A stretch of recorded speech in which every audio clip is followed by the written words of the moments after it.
प्रिय विद्यार्थियों, स्नातक प्रथम वर्ष की हिंदी साहित्य की इस कक्षा में आप सभी का स्वागत है। आज हम देखेंगे हिंदी साहित्य के इतिहास का सामान्य परिचय, जिसमें हम सबसे पहले आदिकाल के बारे में थोड़ा सा अध्ययन करेंगे। हम देखते हैं कि हिंदी साहित्य के इतिहास को 4 कालखंडों में विभाजित किया जाता है। आप सभी को पता है, आदिकाल, भक्तिकाल, रीतिकाल और आधुनिक काल।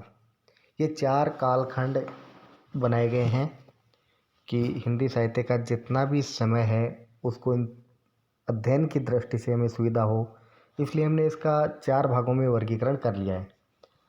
अब हम सबसे पहले देखते हैं हिंदी साहित्य का जो पहला कालखंड है, जिसे हम आदिकाल के नाम से जानते हैं। उसकी समय सीमा 1075 विक्रम संवत से 1375 विक्रम संवत तक रखी गई है। ये आपको बताना नहीं होगा कि जो विक्रम संवत है वो हमारे ईस्वी सन से 57 साल आगे चलता है। अर्थात यदि विक्रम संवत 57 है तो उस समय ईस्वी सन 1 होगा। अर्थात ये 57 साल का डिफरेंस इसमें रहता ही है। हिंदी भाषा एवं साहित्य का उद्भव इसी आदिकाल से माना जाता है। इस काल को आचार्य रामचंद्र शुक्ल ने वीरगाथा काल कहा है। शुक्ल ने इसे वीरगाथा काल इसलिए कहा है क्योंकि इसका जो अधिकांश साहित्य है उसमें वीर रसात्मक रचनाएं हुई हैं। अर्थात इसके जितने भी कवि हैं उन्होंने किसी न किसी ऐसे नायक का वर्णन किया है जिसने कोई युद्ध किया हो या उसकी वीरता का बखान किया है। इसलिए आचार्य शुक्ल ने इसको वीरगाथा काल कहा है। और शुक्ल ने इसके प्रमाण में 12 प्रामाणिक ग्रंथों का हवाला दिया है, जिसमें वीरतापूर्ण काव्य लिखा गया है। जैसे पृथ्वीराज रासो महान वीर काव्य माना जाता है, जिसमें पृथ्वीराज चौहान की वीरता का वर्णन है। बीसलदेव रासो है, उसमें भी बीसलदेव की वीरता का वर्णन है, साथ में श्रृंगारिक वर्णन भी उसमें किया गया है। जगनिक का परमाल रासो है। ऐसी 12 रचनाओं का उन्होंने अपने पक्ष में उदाहरण देकर स्पष्ट करना चाहा है कि इस काल में अधिकांश जो काव्य है वो वीर रस से परिपूर्ण था, इसलिए इसको वीरगाथा काल कहा। राहुल सांकृत्यायन ने इसे सिद्ध सामंत काल कहा। राहुल सांकृत्यायन जो थे उन्होंने वीरगाथा काल नाम को स्वीकार नहीं करके सिद्ध सामंत काल कहा। तो इसमें देखो 2 प्रवृत्तियां हैं। सिद्ध जो थे वो साहित्यकार थे और सामंत थे वो उनके संरक्षक थे। अर्थात इसमें उन्होंने ये कहना चाहा है कि ज़्यादातर जो रचनाएं हैं वो सिद्ध लोगों के द्वारा की गई थी। अर्थात सिद्ध लोगों के द्वारा काव्य रचा गया था और इनको आश्रय देने वाले सामंत लोग थे, अर्थात राजा महाराजा ऐसे लोग हुआ करते थे। इसलिए दोनों का समावेश करके राहुल सांकृत्यायन ने इसको सिद्ध सामंत काल नाम दिया है। फिर डॉक्टर रामकुमार वर्मा ने इसको संधि एवं चारण काल कहा। अर्थात 2 नाम दिए इसको, एक तो संधि काल और एक चारण काल। ये ऊपर जिस प्रकार से हमने राहुल सांकृत्यायन के बारे में सिद्ध सामंत का अध्ययन किया, उसी प्रकार ये संधि और चारण काल है। संधि काल तो इसलिए कि इसमें 2 भाषाओं की संधि हो रही थी।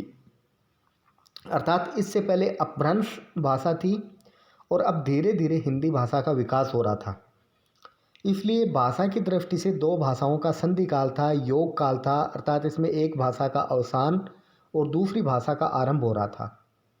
और चारण काल इसलिए कहा गया कि इसमें जो अधिकांश कवि थे या लेखक थे वो कवि और लेखक चारण जाति से संबंध रखते थे, इसलिए इसने संधि और चारण काल नाम देना उचित समझा। तथा आचार्य हजारी प्रसाद द्विवेदी ने इसको आदि काल नाम दिया है। अब हजारी प्रसाद द्विवेदी ने इनका संपूर्णतः अध्ययन किया तो ऐसा लगा कि इसमें कोई सी भी प्रवृत्ति है वो इसके लिए काफ़ी नहीं है, क्योंकि इसमें चारण भी रहे हैं, भाषाओं की संधि भी हुई है, इसमें सामंतों का भी वर्चस्व रहा है, वीरगाथा भी इसमें गाई गई है। तो इन सभी बातों को ध्यान में रखकर आचार्य हजारी प्रसाद द्विवेदी ने इसका एक समन्वित नाम दिया है आदिकाल। इनमें आचार्य द्विवेदी के आदिकाल नाम को तथा शुक्ल द्वारा निर्धारित समय 1050 से 1375 को सभी विद्वानों ने तर्कपूर्ण ढंग से स्वीकार किया है। लगभग जो सभी विद्वान हैं वो इसी मत को स्वीकार करते हैं कि इसके लिए नाम तो आदिकाल रहना चाहिए और जो समय सीमा है वो आचार्य शुक्ल द्वारा जो 1050 से 1375 रखी गई है वो सभी को थोड़े बहुत हेर फेर के साथ मान्य है। हिंदी के पहले कवि की बात करें तो पहला कवि सिद्ध सरहपाद को माना जाता है तथा हिंदी की पहली रचना है वो आचार्य देवसेन के द्वारा लिखी करती श्रावकाचार को माना जाता है।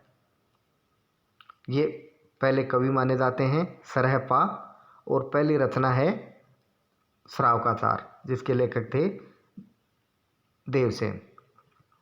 अब हम थोड़ी पृष्ठभूमि देखते हैं कि वर्धन साम्राज्य के पतन के पश्चात भारत में मुस्लिम साम्राज्य स्थापित हुआ। जब तक हर्षवर्धन का साम्राज्य था तब तक भारत की स्थिति सुदृढ़ थी, लेकिन जैसे जैसे उसके उत्तराधिकारी आते गए वो कमज़ोर थे और भारत पर मुस्लिमों का आधिपत्य हुआ। अनेक छोटे छोटे देसी हिंदू राज्य आपस में झगड़ा करके जनता को दिन रात प्रताड़ित करने लगे थे। संरक्षण के अभाव में कला, साहित्य और संस्कृति का ह्रास होना स्वाभाविक सा था, क्योंकि केंद्रीय सत्ता का अभाव हो गया था। छोटे छोटे क्षेत्रीय राज्य पनपने लगे थे और उसमें भी आपसी सामंजस्य का अभाव था। विदेशी जातियों का आक्रमण हो रहा था। तो ऐसे में जो कला, साहित्य, संगीत है इसका ह्रास होना स्वाभाविक है। फिर भी देसी राजाओं के राज्याश्रय में स्वच्छंद लौकिक रूप में तथा धार्मिक रूप में साहित्य का सर्जन होता रहा। लेकिन ऐसे टाइम में जो हमारी कला है, लोक कला है, भाषा है, संस्कृति है, इसको सुरक्षित रखने का काम किया देसी राजा महाराजा, सामंत, जागीरदार, इन लोगों ने। तो इनके ही संरक्षण में हमारा जो कला साहित्य है वो फूलता फलता रहा। अपभ्रंश का साहित्य हिंदी से प्रभावित होने के कारण हिंदी में सम्मिलित किया गया। तो अब अप्रभावित साहित्य को अपभ्रंश में रखा गया, क्योंकि उस टाइम पर जो भाषा थी वो अपभ्रंश ही थी, लेकिन धीरे धीरे हिंदी का विकास हो रहा था। तो ऐसी भाषा जिनमें दोनों का संयोग था, अपभ्रंश और हिंदी का, उसको तो हिंदी में शामिल कर लिया गया।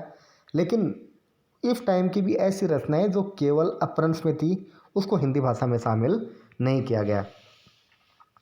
स्वयंभू की रचना पौमचरियु, स्वयंभू छंद, पुष्पदंत की रचना महापुराण, जसरसरियु, धनपाल की भविष्यदत्त कथा, अब्दुल रहमान का संदेश रासक, जोइंदू का परमात्म प्रकाश और योगसार, ये प्रमुख अपभ्रंश के कवि और रचनाएं हैं। अर्थात ये अपभ्रंश भाषा में थे, इन्होंने अपभ्रंश में ही रचनाएं लिखी हैं, लेकिन इसमें थोड़ा बहुत पुट हिंदी का भी होने के कारण हम उसको हिंदी में भी शामिल करते हैं। अपभ्रंश साहित्य में सबसे प्रमुख प्रवृत्ति मिलती है उपदेशात्मकता की, अर्थात उसमें उपदेश बहुत दिए जाते थे। अब हम देखते हैं साहित्य।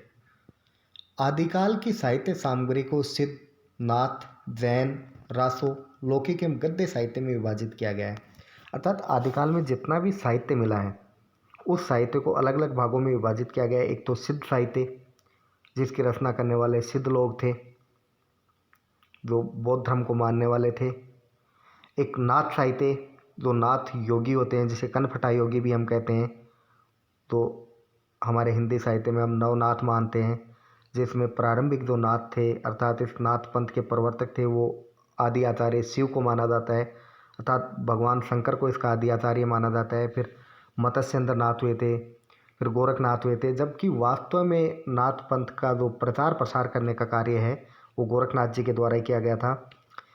तीसरी प्रवृत्ति है इसमें जैन साहित्य की, जिसके जैन धर्म के मुनियों द्वारा जो काव्य लिखा गया वो जैन साहित्य में आता है, जिसे रास साहित्य के नाम से भी जाना जाता है। फिर है रासो साहित्य। रासो साहित्य यही चारण कवियों के द्वारा जो लिखा गया, जो वीरतापूर्ण रचनाएं जिसमें हुआ करती थी, वो रासो साहित्य। ध्यान रहे रास और रासो दोनों अलग अलग हैं। जैन साहित्य को ही हम रास साहित्य कहते हैं और जो चारण कवियों द्वारा लिखा गया है उसको रासो साहित्य कहते हैं। फिर है लौकिक एवं गद्य साहित्य।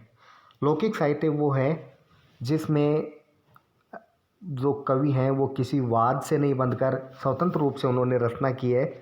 और कुछ साहित्य है वो गद्य में भी मिलता है, यद्यपि उस टाइम पे गद्य में साहित्य लेखन की परंपरा बहुत कम रही है। सिद्ध साहित्य में सरहपाद का दोहा कोश, सबरपा का चर्यापद, लुईपा, डोंबिपा, कण्हपा, कुकुरीपा आदि के नाम आते हैं। तथा नाथ साहित्य में मत्स्येंद्र नाथ एवं गोरखनाथ ने नाथ मत चलाया। यद्यपि हम चर्चा कर चुके हैं कि इसके आदि नाथ हैं भगवान शंकर को माना जाता है, लेकिन इसके वैसे जो प्रारंभकर्ता माना जाए तो मत्स्येंद्र नाथ को हम मानते हैं।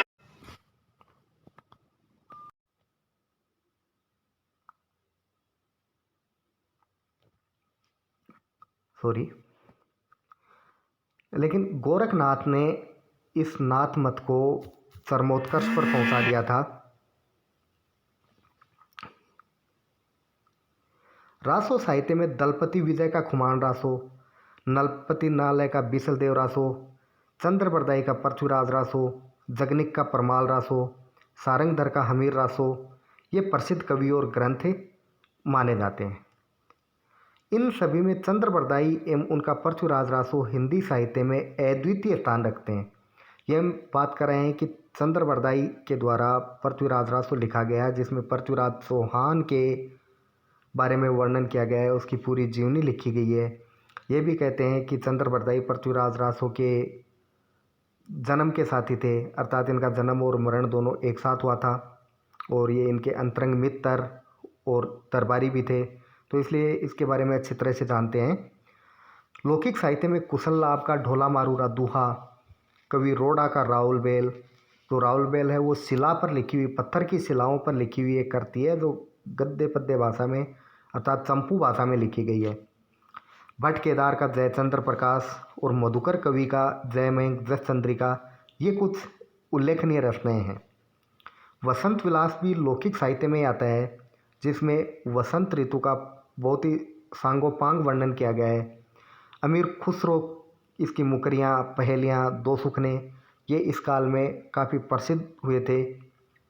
गद्य साहित्य में रोड़ा कवि की राउलवेल, दामोदर शर्मा की उक्ति व्यक्ति प्रकरण और ज्योतिरीश्वर ठाकुर की वर्ण रत्नाकर जो रचनाएं हैं वो प्रमुख रूप से आती हैं। अब इसकी प्रवृत्तियाँ। आदिकालीन जैन साहित्य में उपदेशात्मकता, सिद्ध एवं नाथ साहित्य में गुरु महत्व, ईश्वर भक्ति, चमत्कारवाद, हठयोग साधना, उपदेशात्मकता, नाम स्मरण ये प्रवृत्तियाँ प्रमुख रही हैं। रासो साहित्य में राजाओं की स्तुति एवं युद्धों का वर्णन, प्रेम सौंदर्य का चित्रण, राज्याश्रय की प्रवृत्ति।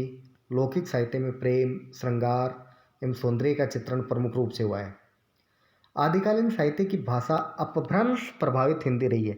ध्यान रखना, हिंदी थी लेकिन हिंदी में भी अपभ्रंश भाषा का प्रभाव रहा है इसमें। ये आप सभी जानते हो कि हिंदी का जो जन्म है वो संस्कृत से हुआ है कर्मानुसार। सबसे पहले वैदिक संस्कृत थी, फिर लौकिक संस्कृत थी, लौकिक संस्कृत के बाद में पाली आई, पाली के बाद में प्राकृत भाषा आई, प्राकृत के बाद में अपभ्रंश भाषा आई, और अपभ्रंश भाषा से धीरे धीरे सुधरते सुधरते वर्तमान हिंदी का रूप आया है। इस भाषा में लौकिक शब्दों की प्रचुरता मिलती है, अर्थात ऐसे शब्द बहुत सारे हैं जो उस समय आम बोलचाल की भाषा में शामिल थे। शैली डिंगल और पिंगल रही है। डिंगल और पिंगल आप जानते हो कि ब्रज भाषा मिश्रित ऐसी शैली जिसमें मारवाड़ी का प्रभाव अधिक हो वो डिंगल थी, अर्थात अपभ्रंश भाषा के साथ मारवाड़ी और डिंगल का जो प्रभाव है वो डिंगल भाषा कहलाएगा। अर्थात इसमें क्या है, मूल रूप से तो भाषा अपभ्रंश ही थी, लेकिन कुछ राजस्थानी भाषा के शब्द जिसमें मिल गए तो डिंगल कहलाई, और अपभ्रंश भाषा के साथ जिसमें थोड़ा माधुर्य ज़्यादा रहा और ब्रज भाषा का पुट जिसमें आ गया वो भाषा पिंगल हो गई। तो ये डिंगल और पिंगल दो शैली रही है इसकी। छंदों में कवित, छपे, नाराज, दोहा, चौपाई तथा अलंकारों में प्राय सभी प्रसिद्ध अलंकारों जैसे उपमा, रूपक, उत्प्रेक्षा, अतिशयोक्ति आदि का प्रयोग इसमें हुआ है। धन्यवाद।